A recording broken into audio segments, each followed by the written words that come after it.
नमस्कार दोस्तों, आपका अपने चैनल मनोज गुप्ता अकेडमी में आपका स्वागत है। दोस्तों, आज हम लोग कक्षा 6वीं के गणित में पाठ 3 पूर्णांक संख्याएं प्रश्न संग्रह 4 करने वाले हैं।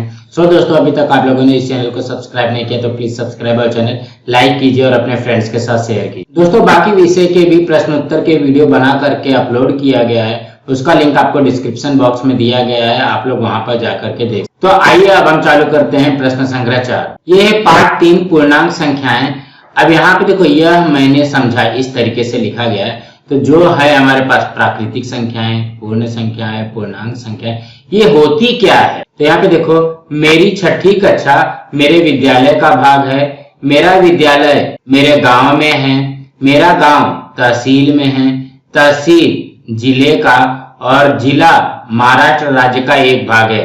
इसी तरह इन संख्या समूहों के विषय में क्या कहा जा सकता है। तो यहाँ पे देखो, हम लोग कहाँ रहते हैं, हम लोग महाराष्ट्र राज्य में रहते हैं।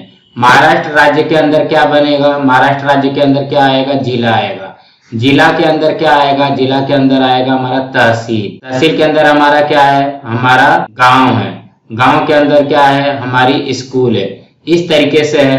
तो वही चीज यहाँ पे भी दिया गया। जैसे हमारे पास प्राकृतिक संख्या है, प्राकृतिक संख्या किसके अंदर है, पूर्ण संख्या के अंदर। पूर्ण संख्या किसके अंदर है, पूर्णांक संख्या के अंदर। तो इस तरीके से पकड़ा जाएगा। तो अब हम यहाँ पे देखते हैं, जो प्राकृतिक संख्या दिया गया 1 2 3 4 ऐसे बहुत सारे नंबर है, वो क्या हो जाएगी, प्राकृतिक संख्या हो जाएगी। तो अगर हम इसके अंदर जीरो भी जोड़ देते, इसके अंदर अगर हम जीरो भी जोड़ देते तो 0 1 2 3 क्या हो जाएगी, हमारी पूर्ण संख्या हो जाएगी। मतलब 0 1 2 3 4 5 6 ऐसा जो रहेगा वो हमारी क्या हो जाएगी, पूर्ण संख्या हो जाएगी। अब ये तो हो गया धनात्मक में हो गया। और अगर इसी के अंदर ऋणात्मक भी जोड़ दिया जाएगा, मतलब यहाँ पे ऋण 1 ऋण 2 ऋण 3 ऋण 4 0 +1 +2 +3 ये तीनों चारों चीजें मिल जाएंगी, तो क्या हो जाएगी, वो पूर्णांक संख्या हो जाएगी।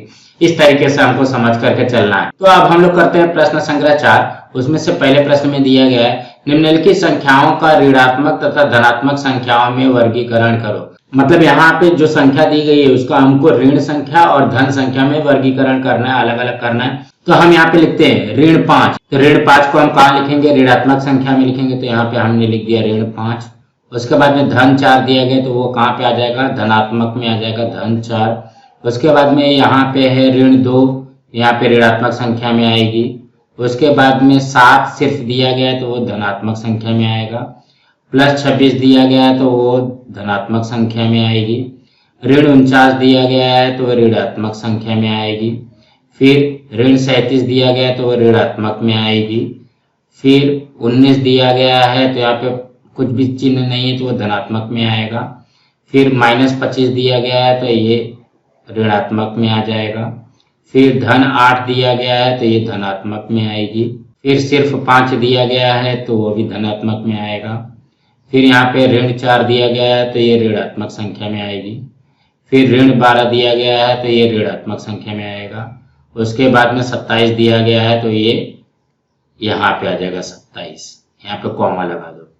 इस तरीके से करना है। अब हम अगला प्रश्न करते हैं। दूसरे प्रश्न में क्या दिया गया, नीचे कुछ शहरों के तापमान दिए गए हैं, चिन्हों का उपयोग करके उनका लेखन करो। मतलब यहाँ पे चिन्ह का उपयोग करना है और उसका लेखन करना है। यहाँ पे देखो, शिमला का तापमान क्या है, 0 के नीचे 7 अंश सेल्सियस। नीचे का मतलब क्या हो गया, इसको हम लोग ऐसा पकड़ते हैं 1 2 3 ऐसा ऊपर जाते जाते रहेगा और यहाँ पे 0 हो जाएगा। नीचे का मतलब -1 -2 -3 इस तरीके से बनेगा।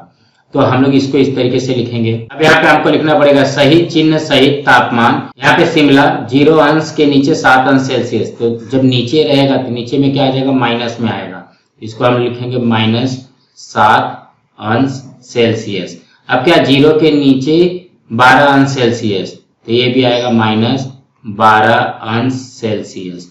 फिर 0 के ऊपर 22 अंश सेल्सियस, तो ये +22 अंश सेल्सियस। नागपुर का दिया गया 0 अंश के ऊपर 31 अंश सेल्सियस, तो ऊपर है तो ये +31 अंश सेल्सियस। कुछ इस तरीके से करना रहेगा। अब हम अगला प्रश्न करते हैं। तीसरे प्रश्न में क्या दिया गया है, निम्नलिखित उदाहरणों या कथनों की संख्याएं चिन्हों का उपयोग करके लिखो। अब यहाँ पे देखो, इसका उत्तर में लिखना है लेकिन हमको चिन्ह का उपयोग करके लिखना है। इसके उत्तर में लिखोगे क्या लिखोगे, क्या दिया गया है? एक पनडुब्बी समुद्र सतह से 512 मीटर की गहराई पर है। तो देखो समुद्र सतह ऐसी होती है, उसके गहराई पे है, मतलब उसके नीचे की तरफ है। यहाँ पे लिखोगे एक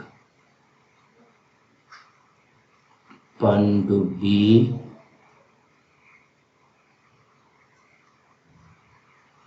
समुद्र सतह से माइनस, नीचे है तो क्या हो जाएगा माइनस 512 मीटर दूरी पर है। कुछ इस तरीके से लिखना पड़ेगा। अब दूसरे का भी लिखना है, तो दूसरे में क्या दिया गया है सबसे पहले वो देख। दूसरे में दिया गया हिमालय की सबसे ऊंची चोटी माउंट एवरेस्ट की ऊंचाई समुद्र सतह से 8,848 मीटर है। तो यहाँ पे देखो समुद्र सतह से ऊंची है, जो माउंट एवरेस्ट कहाँ पे रहेगा, ऊपर की तरफ रहेगा। तो ऊपर की तरफ रहेगा तो क्या चिन्ह लगेगा, प्लस का चिन्ह लगेगा। तो यहाँ पे लिखोगे हिमालय की सबसे ऊंची चोटी माउंट एवरेस्ट की ऊंचाई समुद्र सतह से प्लस 8,848 मीटर है। इस तरीके से करना है। अब अगला करते हैं। तीसरे में क्या दिया गया है, जमीन से 120 मीटर की दूरी पर उड़ने वाली पतंग। तो देखो जब पतंग उड़ती है तो पतंग क्या करती है, जमीन के अंदर नहीं उड़ती, जमीन के ऊपर उड़ती है। तो मतलब ये क्या हो जाएगा, प्लस में आएगा। इसके भी उत्तर में आएगा जमीन से क्या हो जाएगा, प्लस होगा ना, प्लस 120 मीटर की दूरी पर उड़ने वाली पतंग। कुछ इस तरीके से बनेगा।